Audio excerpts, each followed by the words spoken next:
In today's tutorial, I'll be showing you guys how to create this simple but clean 1v1 map in Uefn. Before the tutorial starts, I will be selling this template on my Payhip for only $10. The link to that is down in the description if you would like to purchase it. Okay, so I ended up opening up the Shoreline Island. This is actually a pre-made island that you can just create, just name it and then create it. It looks something just like this. I'll put an image up on screen. Once you've opened this up, you want to go to your Fortnite, and then I'm just going to create 2 ramps. They can be anywhere, just like this. So just create 2 ramps like this. And then now I'm going to go back to my UEFN, and you can now see that the 2 ramps are here. So I'm just going to select them both by holding down Shift. And then I want to come all the way up to the top of the island because I want to find the middle. So it looks like something like this is good. So once those 2 ramps are placed down, I'm going to come up to the top left here and go to landscape. I'm going to come up again.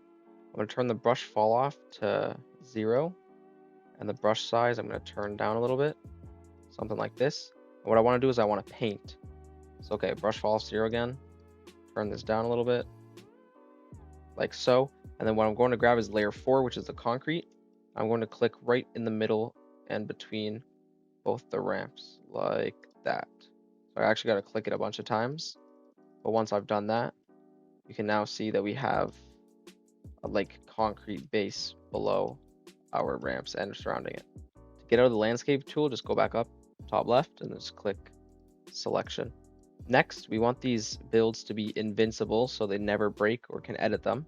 So I'm going to select them both, and I'm going to just go through these settings here and find the ones that I need. So is navigation indestructible? Yes.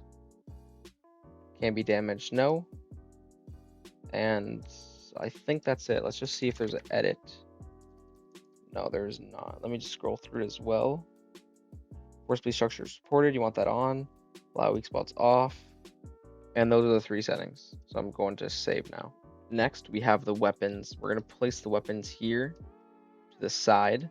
So I'm going to go down to my content drawer, and I'm going to look up the item placer.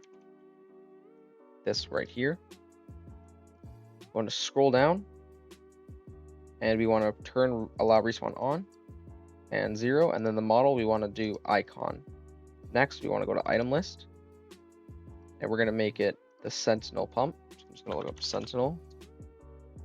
It's this one right here, so I'm going to grab the gold one, and then you can see it's not facing upwards, so we're going to grab the rotation tool and just rotate it and bring it above to where it's actually visible. And I think this size is too small, so we're just going to grab the resize tool and just resize it by 1, just like that. I'm simply going to do this for every single gun, so I'm going to cut to that when that's done. So I've just finished placing down the weapons. As you can see, I added the new weapons to the right this season, and I also added the OG weapons to the left with like the grappler, mini, stuff like that. So the next thing I'm going to do is just go back to the content drawer. I'm just going to look up mod bench. Then I'm going to drag it out. I'm just going to place this beside the weapons so players can mod their weapons if they'd like.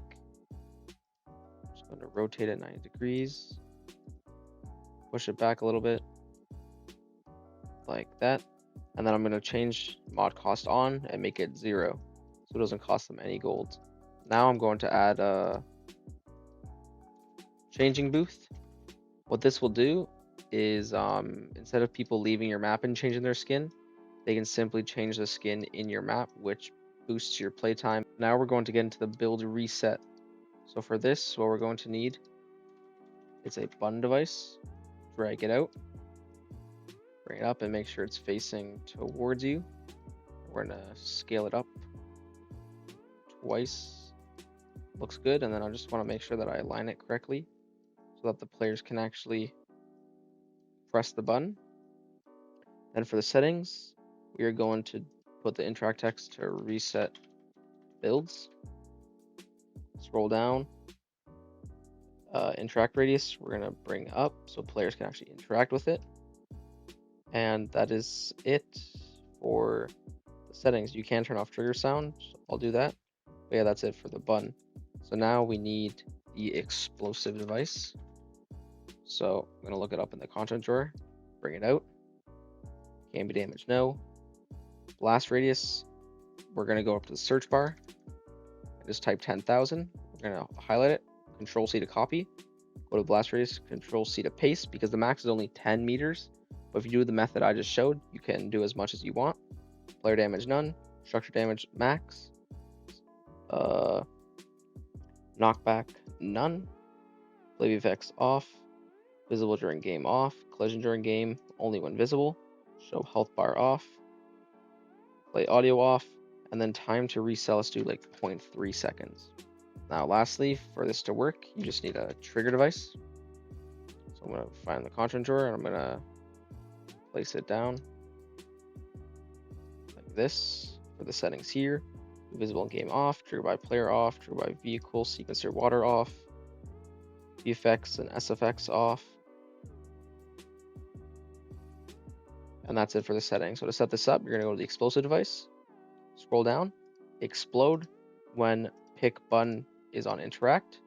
Then you're also going to do reset when trigger is on triggered. And then you're going to go to the trigger and do trigger when button is on interact. So what this will do is that when the players hit the button, the explosive device will explode, which will then trigger the trigger, and that will reset it. So I actually forgot to set in the trigger. You do just want to put the the trigger delay to like 0.6. So now when you press the button, it will trigger the trigger, but the trigger will only trigger after 0.6 seconds, which will then give it enough time for the 0.3 seconds to go. Then 0.3 seconds later, it will then reset the device so it can be exploded multiple times. Now this is optional, but if you'd like, you can also add some matchmaking devices. What this is you can just add your other maps to this map, so that if players don't like this map, they can go check out your other ones or just check them out in general. So all you gotta do for this is just go in the content drawer like I did, look at the matchmaking portal, drag it out, and then I'd recommend the settings of text off, the matchmaking text visibility off, and then enable audio off. And then is there anything in advanced?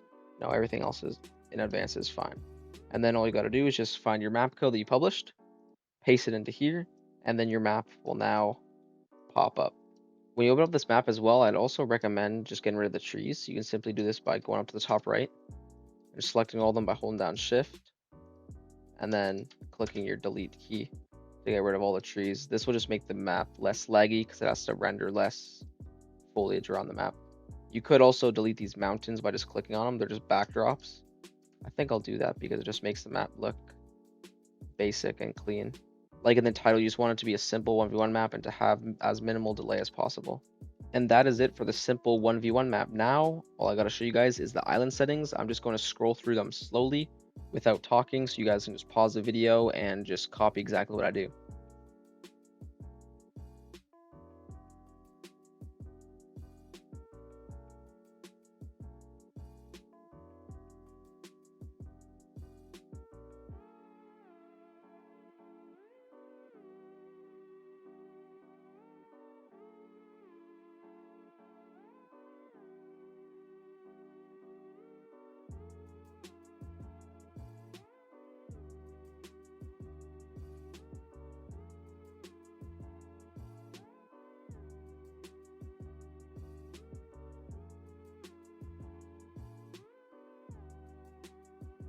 So those were the island settings. So now what I'm going to do is launch session and show you guys how it looks in game.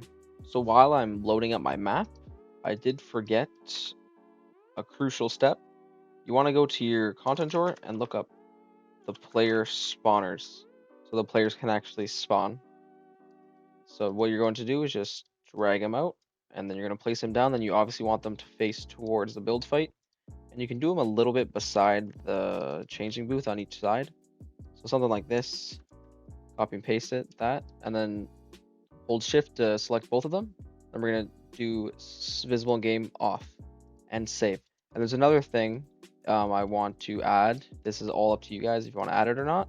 But if you'd like it where a player drops their gun, after a few seconds it disappears, for that, just look up the mutator zone, drag it out, and we're going to put the zone width, height, and depth all the way up to max, which is 100. And then in the settings here, we're gonna make sure that the allow weapon fire is on, allow buildings on, enable VFX off, and then the setting you're looking for is to pick up lifespan. So I'm just gonna make it 5 seconds. So if a player drops a weapon, after 5 seconds, the weapon will just disappear off the map. So guys, I've also forgot another setting apparently, so I forgot to put on infinite builds. So I'm just gonna turn that on and save it. And now when I start game and go into the map, you can see I have infinite builds. The guns are here. When I pick them up, they will obviously respawn because we set that to how to respawn. And then now I'm going to be able to build fully, build like this. And then when I press the button, the builds will reset and these ramps will now stay. The only thing about these ramps now is if you edit them and then go to build reset, it will break because when you edit them, they're no longer considered placed by the map creator. It's whoever edited the builds.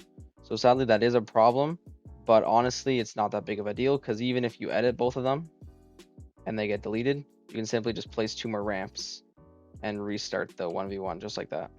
So I hope you guys did enjoy today's tutorial. If you guys did, please make sure to like, subscribe, and comment down below on what tutorial you'd like to see next. I've also just been given access to memberships on my channel, so if you would like to support me, it's as low as $1.99 a month. That'll be really appreciated. You'll also get access to exclusive emotes, and you'll get your name at the end of each video.